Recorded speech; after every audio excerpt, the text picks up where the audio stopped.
Hello everyone, welcome to yet another video of engineering economics.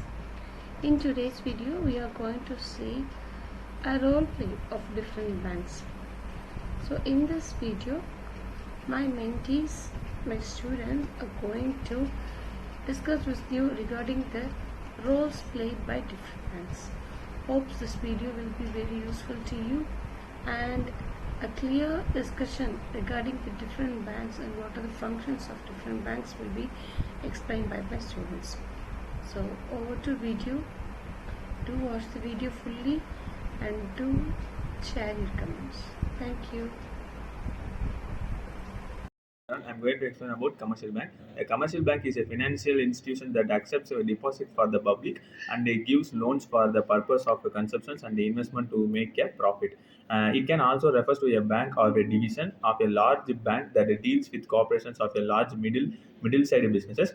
It is differentiated from the retail banks and the investment banks.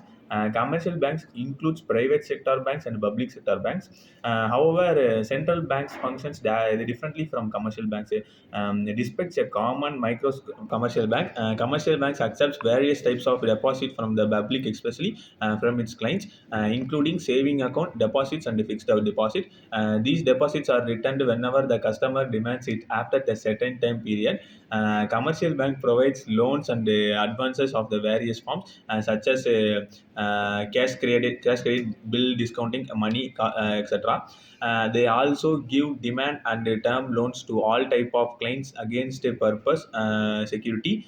They also act as the truthless of the willingness of the customer, etc. Going to explain about a private commercial.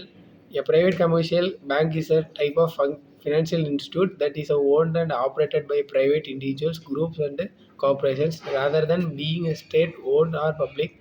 These banks operate to make profit and typically serve a broad range of customers, including individuals, business, and corporates. Uh, Now, key factorization of private commercial banks. Profit driven. Yep. A primary goal is to generate profit and the shareholders are ownership. They are owned by private entities or investments, not by a government. Services. Private commercial banks offers a variety of financial services including saving and checking accounts and foreign exchanges. A public commercial bank is a financial institution that is owned and operated by a government or a government entity.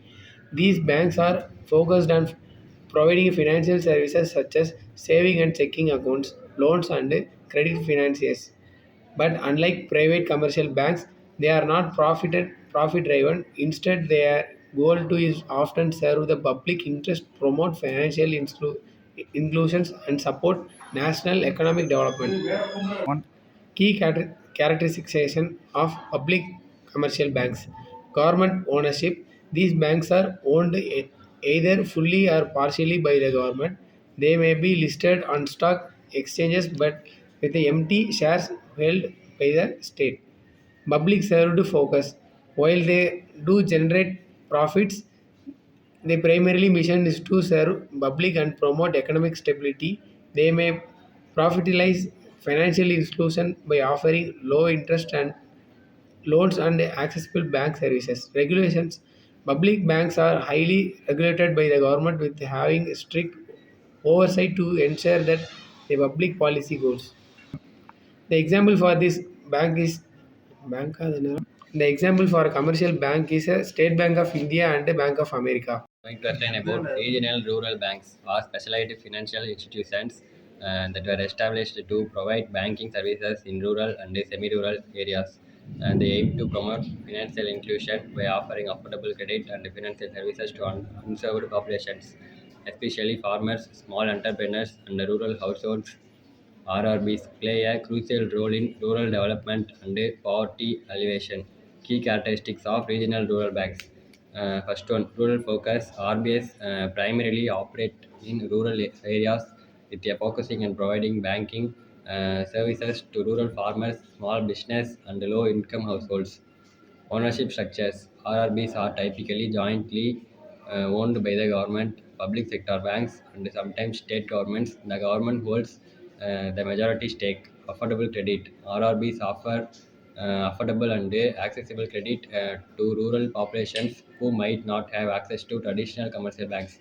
Financial inclusions. They aim to bring the unbanked population into the formal banking system, offering services such as savings account, loans, and deposits.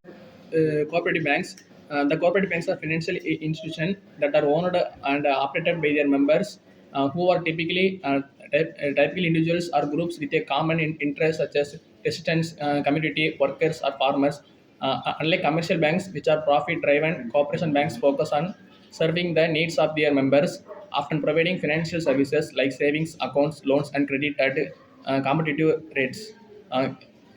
Key characteristics of corporation bank include members are both of the owners and customers of the bank. Democratic control. Each member typically has one vote, rectify of their financial contribution, promoting democratic decision making. Focus on local community. Cooperative banks often profit community development and social welfare.